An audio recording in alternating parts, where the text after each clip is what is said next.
I'm Kristyn Burtt for LifeScript.com. Joining me today is Adrianne Haslet-Davis. You might recognize the name. She is one of the Boston bombing survivors.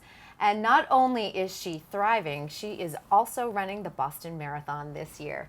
Adrianne, thank you so much for joining us today. Thank you so much for having me. It's wonderful to be here. So, we have you here and you're about to run the Boston Marathon, and this is a really significant year for you. So what I want to do is kind of, for people that don't know your story, let's go back to April 15th, 2013. Yeah. How were you at the Boston Marathon? Were you watching someone? Were you visiting? Were you running? I was at the Boston Marathon almost by chance. I wasn't planning on watching the race. I didn't know anyone that year that had been running. So I was out and went to lunch and did some shopping, popping in and out of shops, and was really happy that they weren't too crowded because everybody was on Boylston Street and watching the crowds. And then I decided to take a turn and took a right onto Boylston Street and immediately heard a blast behind me. So I had not been on the actual marathon route of where you watch it for probably, I want to say, a minute, if that, before it all changed. And that was the first blast? That was the first blast. And that was behind me. So I took a right onto Boylston on Exeter Street, and the blast was behind me. And I covered my eyes and I put fingers in my ears. And I had known at that moment that it was a terrorist attack. I don't really know how I knew that. I even shouted it out. And I was like, oh no, there's going to be another one, there's going to be another one. And I covered, and then I was on the ground. At what point did you know you were injured? Did you feel anything right away?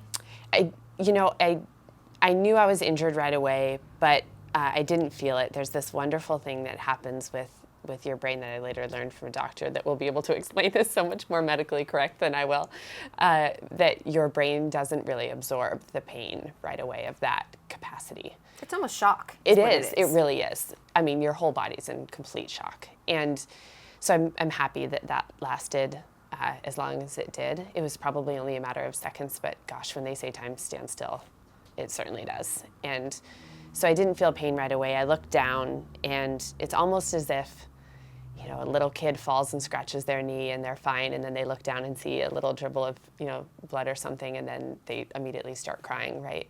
But it doesn't really hurt that bad. Well, this case is obviously hurt a lot worse, but it wasn't until that moment that I looked down and I saw that my ankle and the entire bottom of my left foot was missing, and the blood and the gory details of it. And then I had my right thigh was wide open.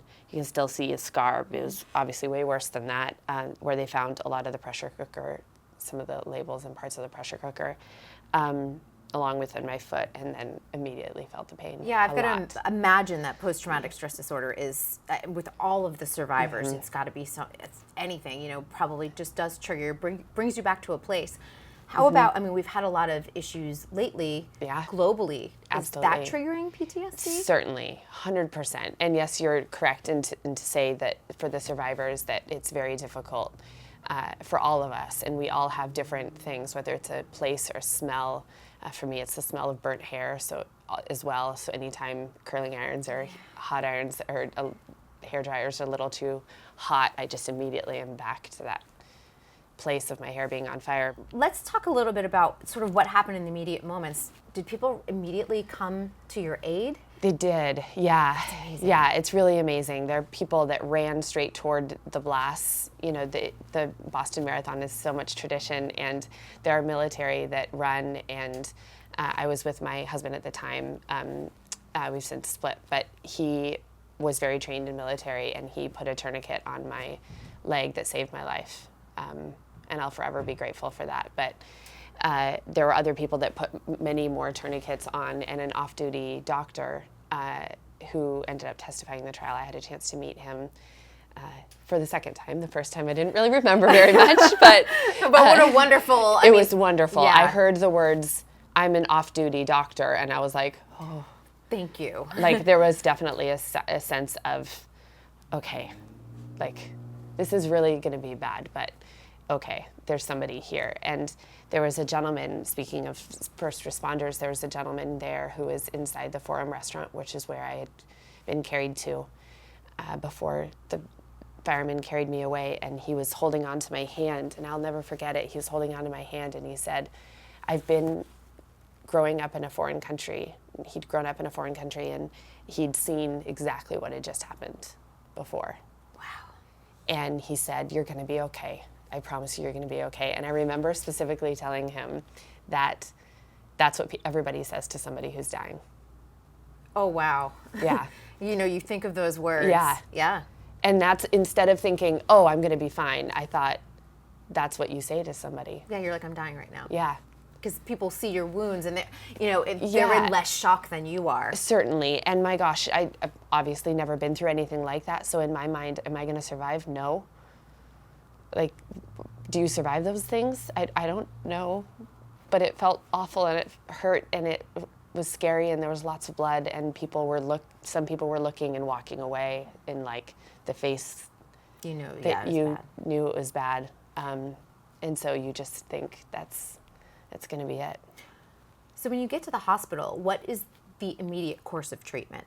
So I got to the hospital in record time. I mean, my gosh, it was Boston got everybody that needed to get to a hospital in 9 minutes, which is amazing.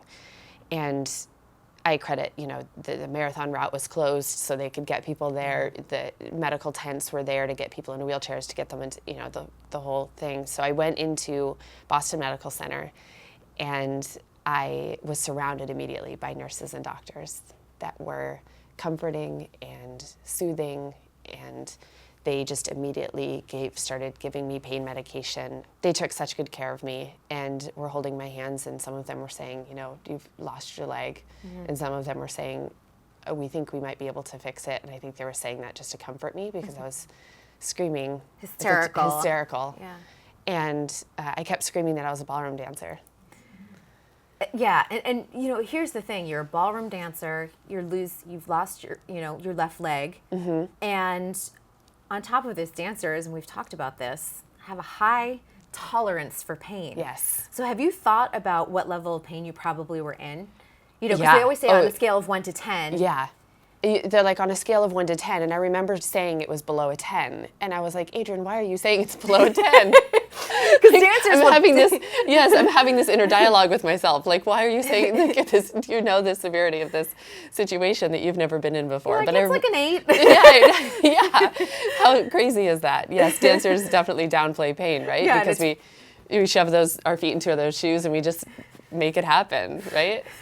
I know, it's horrible to think. You're like, it was probably like a 15 or a 25 or exactly. 100. There's no doubt. No like, doubt. It's like an 8. But I have thought about that. I'm like, gosh, why wouldn't I have just said it's a 500? Right. Right? Because there's really no scale for it. But I downplayed the pain because I just had this high threshold for it. So was there surgery right away that day? It was right away. They had so many surgeons on hand, and my surgeon ended up, he was watching the marathon for his wife, they were all safe, thankfully, and he hopped in a pedicab because all the roads got closed, and the roads were closed, and he hopped in a pedicab, and he got to Boston Medical Center, and the pedicab driver was like, I don't think I can drive. The roads are they're closed. They're starting to close things down, and he said, I need to get there, I'm a surgeon. And I ended up in the arms of the head of cardiovascular surgery. Ooh. Yeah. Good hands. Good hands. Good hands. All good hands on deck, but really good hands. Has done amputations before, really good hands. So they were all safe, but I ended up at the hospital screaming. I was a ballroom dancer, hysterical.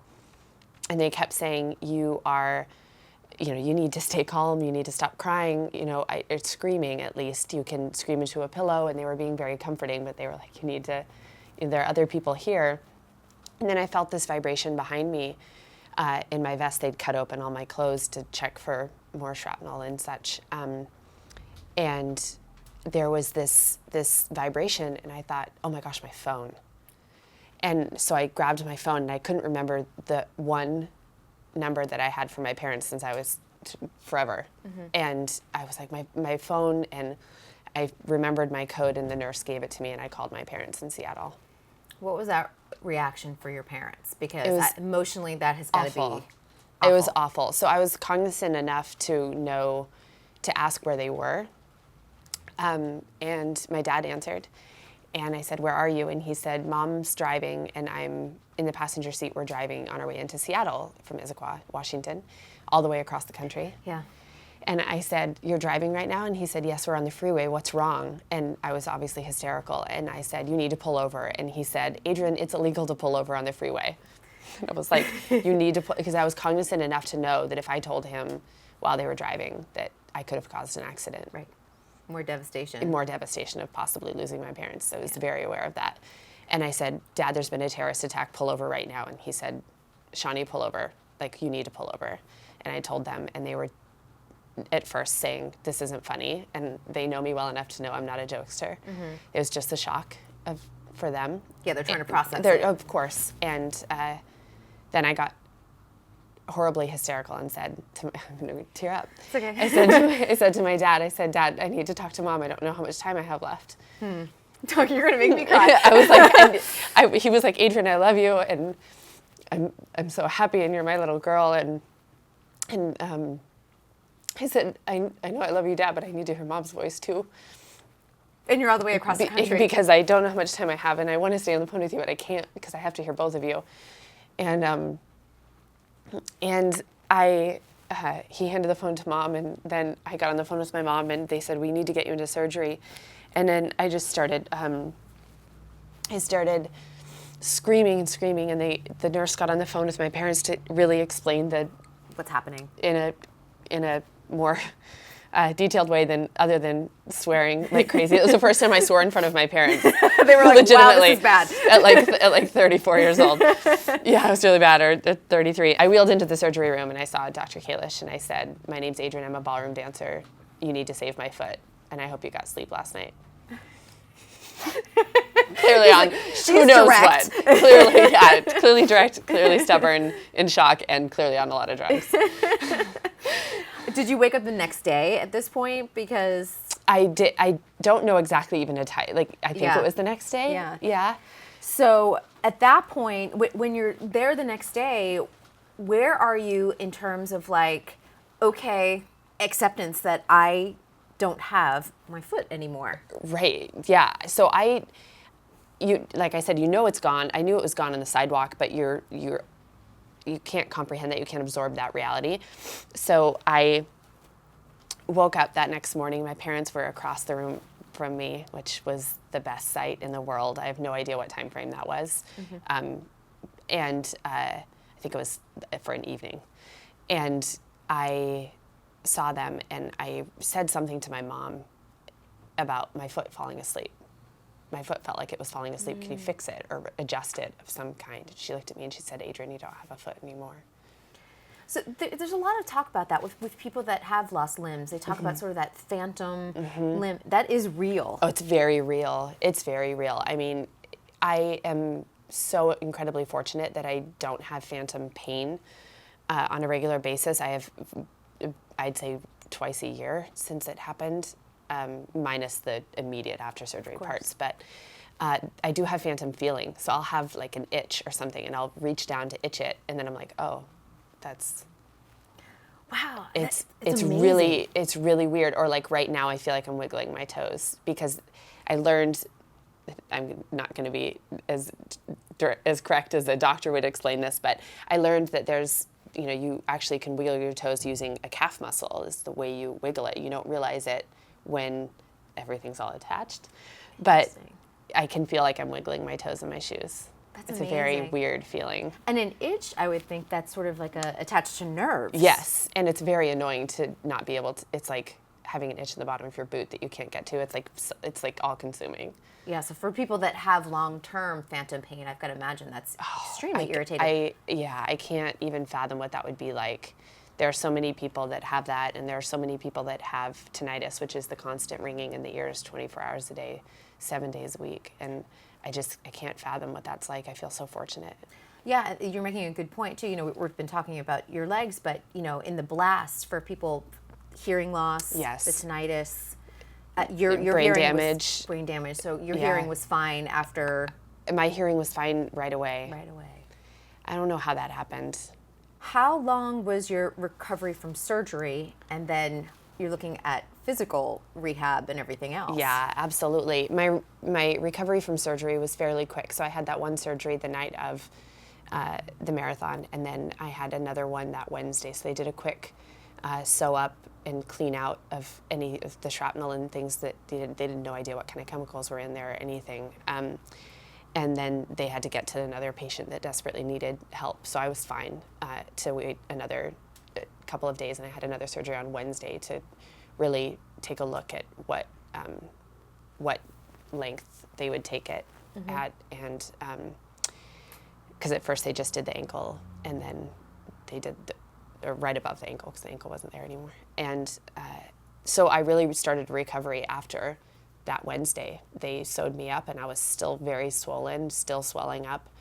And then it was just the waiting time of waiting for those stitches to heal and that swelling to go down. Yes, avoiding infection. That was huge. I had a little minor, like, blistery thing that was almost right away, and it healed right away. But it was, just waiting. That's just the most painful part. I mean, dancers have a hard enough time sitting still.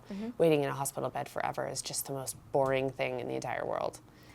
And how long is the physical therapy? Because I've got to imagine, your balance is now different. Yes. You don't get your prosthetic immediately. No.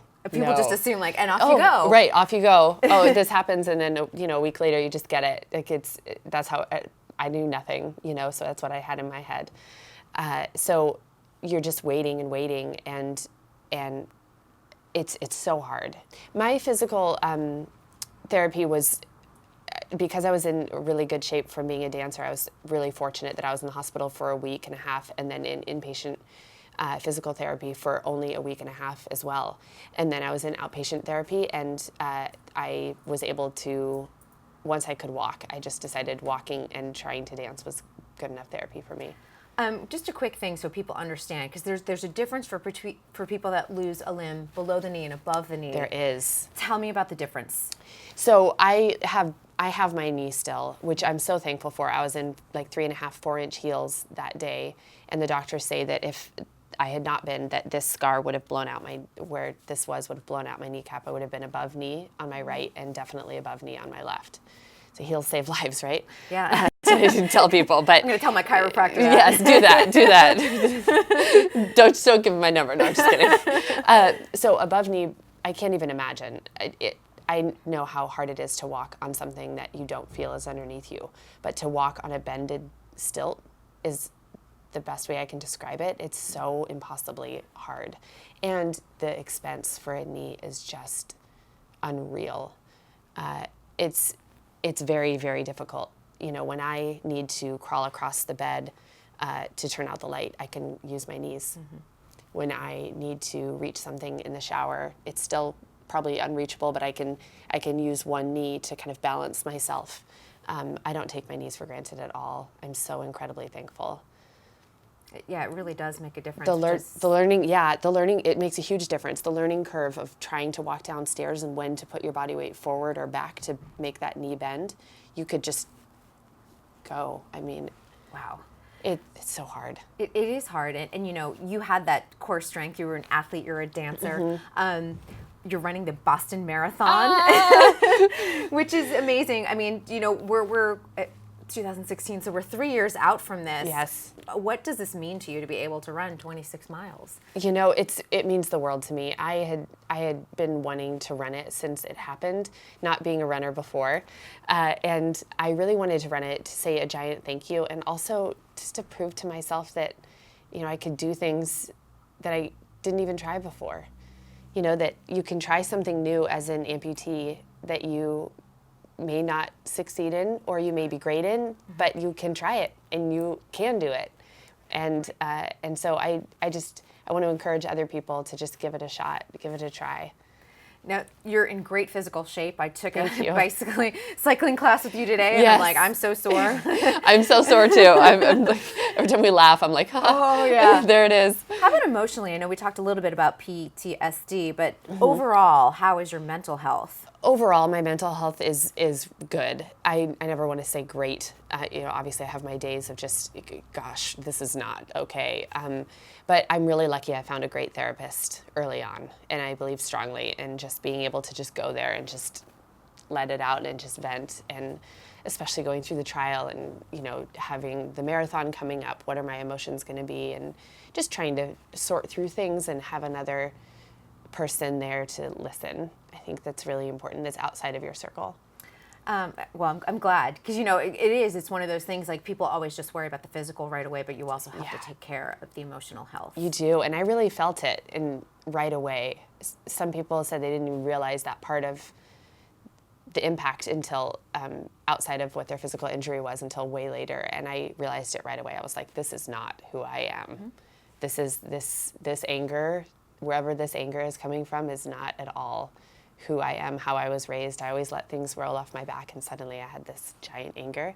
And we all know who I was angry at, but I couldn't, it was displaced anger because it was going to places that shouldn't be. Absolutely. And I needed an outlet to have that. You're so inspiring, and I love that you're running a marathon, because the thought of 26 miles is daunting in my brain. What's your next goal? What's your next dream? Gosh, my next dream, I would love to be a professional teacher, ballroom teacher for amputees. I think that would be amazing. I'm writing a book right now to hopefully help inspire other amputees and people that are going through hurdles in their own lives that they think they may not be able to cross. If I can be just a little peg in that ladder of helping them get to the next level, and then that's great. Then that's awesome. And I think, everybody loves to dance, right? Mm-hmm. So whether they want to admit it or not, but I really want to encourage amputees to dance, because it is hard and difficult to be active and to get the confidence to be active again. Well, I'm pretty sure you're going to inspire millions. No doubt about that. I know when you set your mind to something, you do it. So, good luck in the marathon. Thank you so much. And thank you for sitting down with us today. Anytime. I could sit here for hours. Thank you so much. It was very fun.